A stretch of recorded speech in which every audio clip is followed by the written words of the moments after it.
बेरेखा हान्जानि हिसाबै नोंथाङा जाहाथे बिटिसिनि मानसि बेरेखा हान्जा हिसाबै नोंथांनि मोनदांथि बे बिटिसि सरकारा जितु प्रमद बर' सरकार बे सरकारा सरकार सालायनायाव फैलार जादों बेथ' फोरमान फैलारा 100% बिथांमोना टाइमाव जिथु जोंनो बोसोरिया जिथु बाजेट बे बाजेटखौ बिथाङा सम थासेयाव बाहायनो रोङा फैसाखौनो बाहायनो हायाखै दासिमबो देग्लायनि बे 23 आरो 24 बे बाजेट जिथु फैदों जोंनियाव 800 कोटी थाखा फैदों देग्लायनि फैसाखौ बिथां फार्स्ट किस्तिया फैखांबाय अलरेडि बिथांमोना दासो माने माखासे डेभेलपमेन्टनि एडमिनिस्ट्रेटिभ एप्रुभेल दासो बिथांमोना खालामबाय थादों आरो सेकेन्ड किस्तिया माला फैगोन बेनो मोनसे फोरमान ना मानोना दिनै नुदों बिथांमोना गावनि गोहोखौ सोरबा सासेनो गथायनानै गावसोर मिटिं खुंनायावसो मुखुब जानानै दंबाय थायो रायजो राजानि अभाब अभियोगखौ बिथांमोना नायनो सम गैया बिथांमोना मोनसे खोथाखौ बुंबाय थायो जे जोङो मोजां सालायदों मोजां मावदों जोङो बुंगोन नोंथांमोननि मोजां सालायदों मोजां मावदों खुगाजोंल' नङा मावनानै देखाय जों नोंथांमोननि सरकार सालायनायखौ जोङो नोंथांमोना जे सरकार खुंदों जों नोंथांमोनखौ हिंसा खालायाखै नोंथांमोना जे गोरोन्थि खालायदों जों बेखौसो बुंदों जोंनि सुबुं माहारि जोंनि बिटिसिनि रायजो राजाफ्रा जों मा लुगैदों जोंनाव जितु बिटिसिनि जितु सेल्फ अट'नमि दंमोन सेल्फ खुंथाय जितु बेबस्था दंमोन बे गोहोआ दिनै नोंनि आखायाव दंना गैला नों सोरनावबा सारेन्डार जानानै बे बिटिसिनि गोहोखौ फानबाय नामा नों सालायदों नामा बिसोर बाथ्राया बिसोर जानानै फैदोंना नङाब्ला दिनै बिटिसिआ जि धरनाव दंमोन सिगांनि मान मर्यादा बिटिसिआव दंमोन दिनै गैला नोंथाङा बुंनो नागिरदों डिसिनो बेखौ मनिटरिं खालामनो होदों होननानै बुंबाय थादों प्रेक्टिकेलाव मा जानो थांगासिनो दङ आं बुंनाय खोथा नङा बियो साफ्रोमबो सुबुं माहारिया जायफोर माने डेभेलपमेन्ट लाइनजों जे जड़ित जानानै दङ जायफोर साख्रि मावनाय साख्रिआवलाफ्रा बुंदों जे नोंथाङा डिसिखौ कन्ट्रल खालामनो हायाखै जि बेबस्थानि गेजेरजों खामानि मावनांगौ बिदि जायाखै डेभेलपमेन्टआ जेरैबायदि जानांगौ बिदि जायाखै नोंथाङा 16टा डिपार्टमेन्टखौल' मानो होदों डिसिनो जुदि नोङो डिसिखौ जुदि नोंनि कन्ट्रलाव लाबोनो हाबायब्ला डिसिखौ नों बाहायनो हाबायबा जोंनाव जितु बिटिसिआव 39टा डिपार्टमेन्ट दङ बे 39टा डिपार्टमेन्टखौ नों मानो डिसिखौ मनिटरिं खालामनो थाखाय नों होजोबाखै नोंनि गोहोआ बबाव थांखो नों सासे चिफ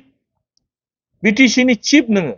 बिटिसिनि चिफ मानेब्ला नोङो गासै गोहोआ नोंनि आखायाव थानांगौमोन मानो सम मथे नों थाखाखौ खरसा खालामनो हायाखै फैसायाथ' थांनाय 17 बोसोराव गिबियावनो नोंथांमोननि ससियेल मिडियानि गेजेरजों साफ्रोमबो बिटिसिनि रायजो राजा आरो आसामनि साफ्रोमबो सुबुंफोरनिसिम आंनि दुर्गा फुजानि बयनिसिम आंनि गोजोननाय आरो खुलुमनायखौ जासिबाय आसा खालामदों देग्लायनि बे दुर्गा फुजानि गेजेरजों जोंनि ओनसोलाव सान्थि गोजोन आरो खौसेथि फैगोन मानोना जिबायदियै जोंनि बिटिसि ओनसोलाव जोंनि बिमा दुर्गा देबिया जाहाथे जोंखौ साफ्रोमनिसिमबो बोर आरो आशीर्बाद होयो आरो जों साफ्रोमबो गोग्गो देहा लानानै बे बुहुमाव मोजाङै थांना थानो हाथों आरो गावनि जिबनाव साफ्रोमबो बिटिसिनि रायजो राजाफ्रा मोजाङै आवगायलांनो हाथों बेखौ बिमा दुर्गा देबिया जाहाथे साफ्रोमबो जोंनि बिटिसिनि सुबुंफोरखौ मोनसे गोहो होयो बेनो आं नोंथांमोननि ससियेल मिडियानि गेजेरजों खावलायनाय आरो आसा खालामदों फैबाय थानाय दिनफ्राव जाहाथे जायफोर जि थांखि लानानै जिबनाव आवगायलांनो थाखाय जि थांखि लानानै आवगायलांदों जाहाथे साफ्रोमबो जिबनाव साक्सेस जाथों मानोना दिनैनि बोथोरा जिबायदि बोथोर बे बोथोरखौ जाहाथे बिमा दुर्गा देबिया जाहाथे गासैखौबो जाहाथे मोजांखौ जाहाथे हास्थायनानै जाहाथे गाज्रिखौ जाहाथे गावनि गोहोनि गेजेरजों गासैखौबो माने आवगायलांनायाव मोजां बोर सारस्रिहरो दा बे समाव नुनो मोनदों जायखिजाया फोरबो फैया मानो बे फोरबोफोराव लाइमोन सेंग्राफोरा ओरैबायदि गाज्रि मुवाजों मुखुब जाना थानायखौ नुनो मोनो बे बेलायाव सारनिफ्राय मा साजेसन मोनसे दुखुनांथावना जानानै थाबाय नंगौ बे जोंनि बिटिसि हालामाव बा जोंनि ओनसोलफ्राव जिबायदि जोंनि लाइमोनफ्रा गोसोखौ हगारसारनानै जिबायदि जाला लोंनायाव बेस्थ' जानानै दं मानोना जोंनि सुबुं समाजनि गेजेराव जोंनि माखासे समाज बेबस्थाया नुदों जे जों हगारसारनाय बायदि नुदों गावनि गथ' गथायखौ जायनि जाहोनाव जाला लोंला ड्राग्सजों मुखुब जानानै दं मानोना जों जि थांखि लानानै समाज दानो नागिरदों बेबायदि हगारसारबा जानाय नङा ओंखायनो जों साफ्रोमबो गार्जेना कनसियास जानांगोन जाखांफुनाय लाइमोनफोरखौ जाखांफुनाय गावनि गथ' गथायफोरखौ जों मोजां गियान होनांगोन अकल जोंनि गार्जेनाल' नोजोर होबा जानाय नङा जोंनि समाज बेबस्थाया थिग जानांगोन जों साफ्रोमबो जुदि नोजोर होआबा गाज्रिखौ जों बुङाब्ला नुनानै जुदि थायोब्ला बे जोंनि थाखाय मोजां जानाय नङा ओंखायनो आं आसा खालामदों जाहाथे नै देग्लाय दुर्गा फुजानि गेजेरजों जाहाथे मानसिफ्रा जाला लोंला खालायालासिनो मोजाङै बिमा दुर्गा देबीखौ जाहाथे फुजा होयो मोजाङै सिबियो मानोना जों मोनफ्रोमबो फोरबोफोरखौ जों मोजाङै बजबनानै जोंनि समाजनि नियम निति नेमखान्थिनि गेजेरजों जों जायनि बेलायाव जों मोजाङै फालिनो रोङैनि थाखायनो जोंनि माखासे आसार खान्थि नियम खान्थि सुबुंनि गेजेराव गैया जालांदों ओंखायनो जोंनि ससियेल एक्टिभिटिसखौ जोंनो बिराद इम्परटेन्ट जाना दं जोंनि समाज बेबस्थाया जोंना बायफ्लेजोबना दं समाज बेबस्थाखौ जों थिग खालामथारनांगोन ओंखायनो आं खावलायदों जाहाथे जों साफ्रोमबो बिनि सायाव नोजोर होनाया मोजां आरो बे समावहाय लोकसभा सेक्रेटारि जागासिनो बेवहाय पार्टिनिफ्राय क'क्राझार आरो ओमफ्राय उदालगुरि आरो बेवहाय बिजेपिनिफ्राय बिजेपि होनाया रोखा जादों जोंनि मानगोनां बिपिएफ दलनि जा मुरब्बी बिटिसिनि प्राक्तन चिफ मानगोनां हाग्रामा महिलारिनि जिथु नेतृत्वआव जोंनि बिपिएफ मोनसे हानजाया मोननै क'क्राझार आरो दरं आरो उदालगुरि बे मोननै लकसभाखौ अलरेडि जों पार्टिया टिकेट होगोन बा जों गेलेगोन होननानै बेखौ जोंनिफ्राय डिक्लेयार खालामनानै होबाय दा बेहाय जों साफ्रोमबो जोंनि बिपिएफनि माने दैदेनगिरिफोरखौ लानानै जोंनि साफ्रोमबो मावथिफ्रा जों बिनि सायावसो खामानि मावगासिनो दं मानोना जोङो एबार आसा खालामदों जे मोननै लकसभा समस्तियाव जों देरहागोन मानोना साफ्रोमबो भटार्स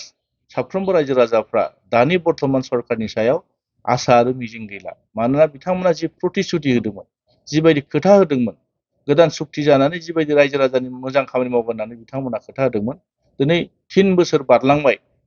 दा 3 बोसोर जासेयावबो दिनै बिथांमोननि जिथु मावनाय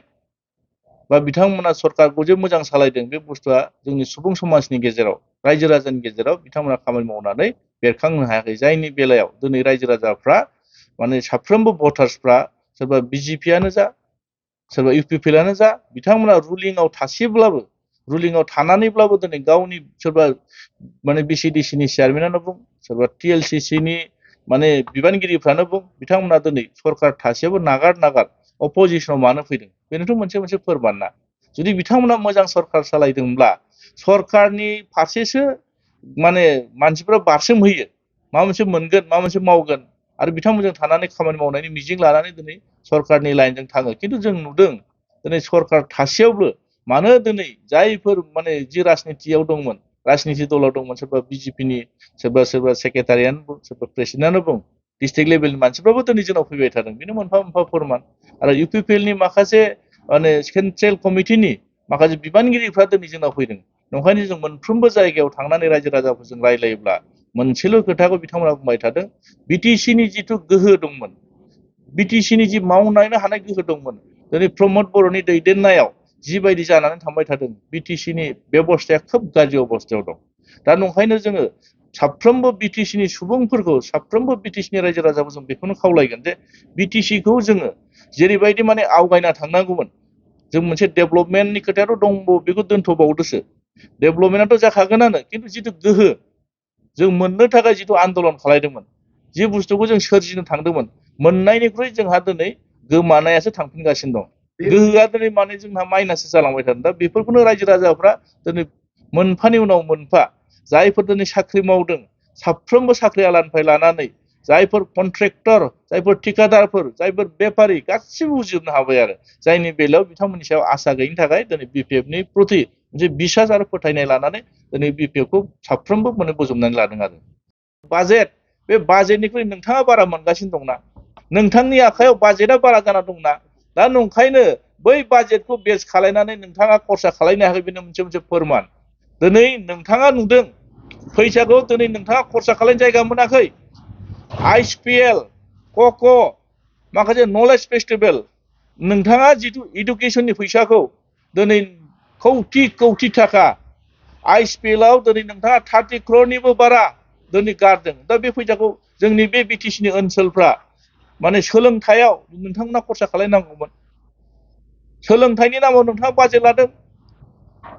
इडुकेसननि नामाव बाजेट खालायनाय फैसाखौ नों दिनै खेलाव मानो गारखो दा बेफोर मोनफा थगायनाय जायाखै नामा बेफोरनो दिनै फोरमान नंखायनो नुदों रायजो राजाफ्रा बिटिसिनि दा बर्थमान गभर्नमेन्ट दं होननानै फोथायनो हायाखै थगायबाय थादों अरुणोदयनि नामाव मानसिफोरखौ प्रलोभन होनानै थगायदों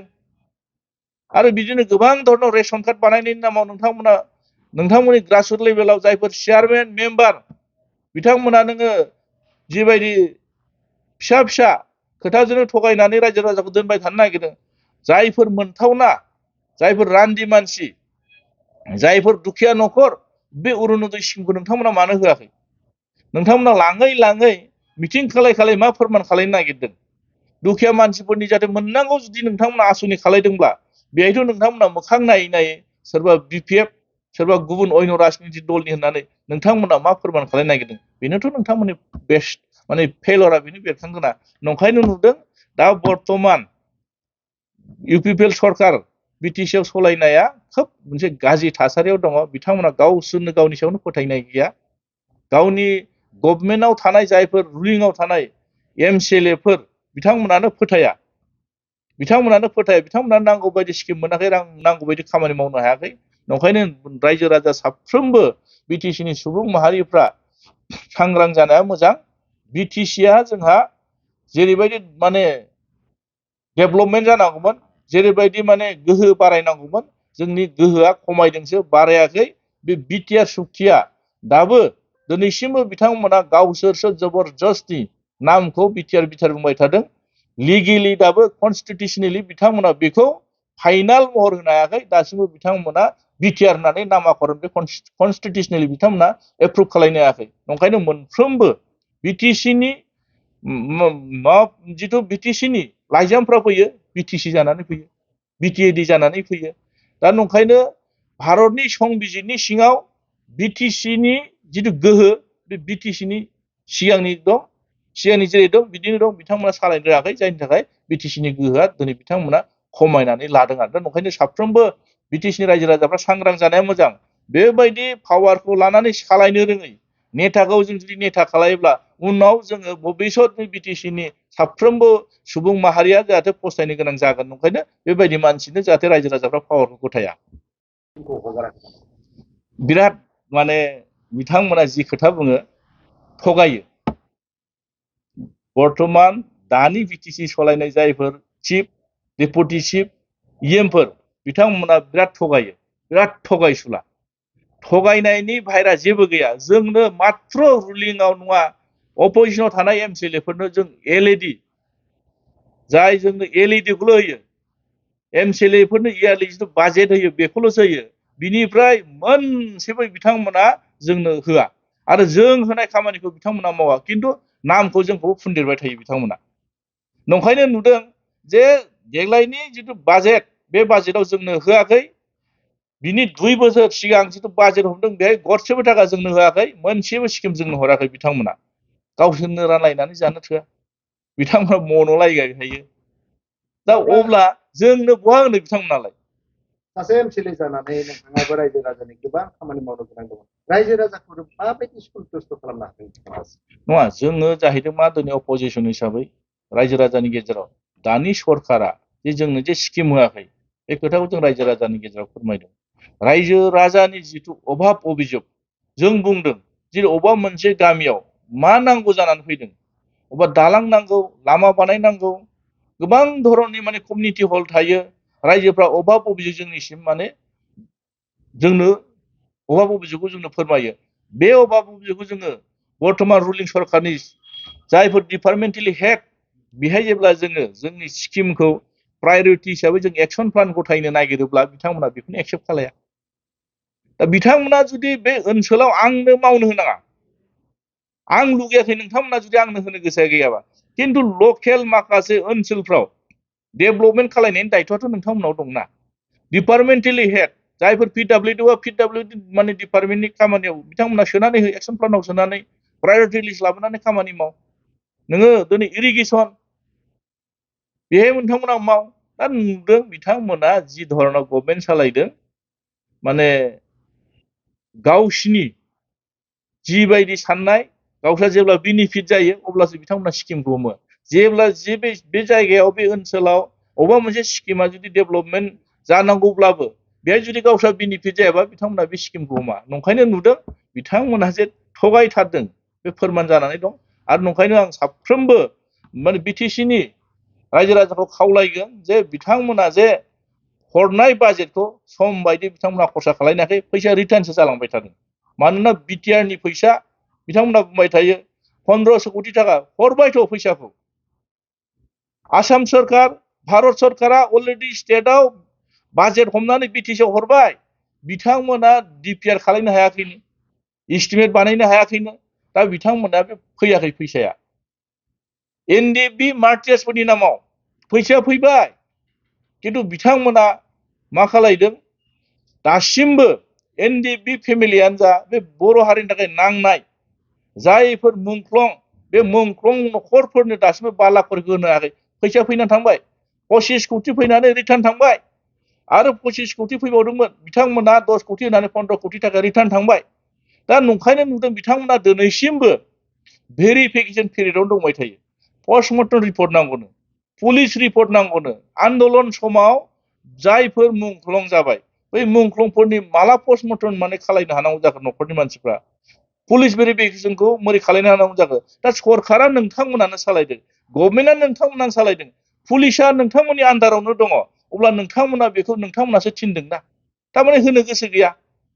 नोंथांमोननि आखायाव फैसा गैया थगायबाय थादों फैसाखौ माने हरबाय होनना बुंदों बेखौनो नोंथांमोना बेलेग खामानियाव बाहायदों नंखायनो नुदों बे गासिबो नोंथांमोना थगायनाय नोंथांमोननि थगायनाय जिथु नाटक नोंथांमोना जि नाटक खालामबाय थादों बेखौ रायजो राजाफ्रा बुजिनो हाखाबाय नंखायनो साफ्रोमबो सुबुंफ्रा सांग्रां जानाया मोजां बिथांमोना गोथार गोसो लानानै BTC खौ डेभलपमेन्ट खालायनो हायाखै 17 बोसोरनि खोथा बुङै बुङै बिथांमोना एरायनानै थानो नागिरो बिराद दुखुनांथावना खोथा बियो नोंथांमोननो होदों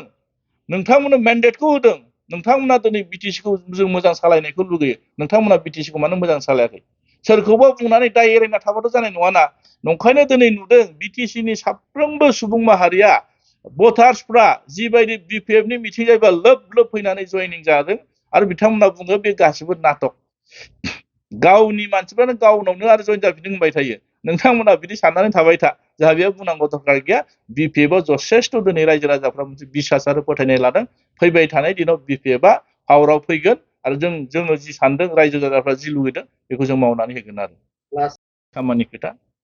दाबिदार खालायग्राफोरनि सायाव बेस खालायगोन सोर MP नि थाखाय गावखौ फिट साननानै गाव टिकेट क्लेम खालायगोन टिकेटखौ दा माने टिकेट बिगोन बिथांमोननि सायावनो जोङो पार्टिया डिसिसन हाइ कमान्डआ डिसिसन लागोन बेयो मालाय जोंनि मानगोनां माने BPF नि हाग्रामा सारा बेखौ डिसिसन लागोन आरो जायआ बे देरहाथावना बेखौनो जों होगोन आरो दिनैसिमबो बे बुथुआ जोंहा सारा मोनसे खोथा बुंदों मानगोनां हाग्रामा मुलियारि सारा मोनसे खोथा बुंदों नभेम्बर बा डिसेम्बरनि गेजेराव माने पार्टिनि नामखौ डिक्लेयार खालायगोन होननानै बुंदों आरो बे गेलेगोना फाइनाल रावजोंबो एलायन्सनि खोथा फैया जों BPF आ हारसिं गेलेगोन बेखौ BPF आ सिद्धान्त लाखाबाय जों सोरबा माने इन्डियाजोंबो थाया सोरबा NDA जोंबो थाया माने जों BPF आ हारसिङैनो गेलेगोन मानोना जों फिसा मोनसे एरियाखौ लानानै राजनिति खालायदों आरो जथेस्थ' रायजो राजाफ्रा जोंनि सायाव बिसास दं नंखायनो आसा खालायदों जों BPF आ 100% देरहागोन आरो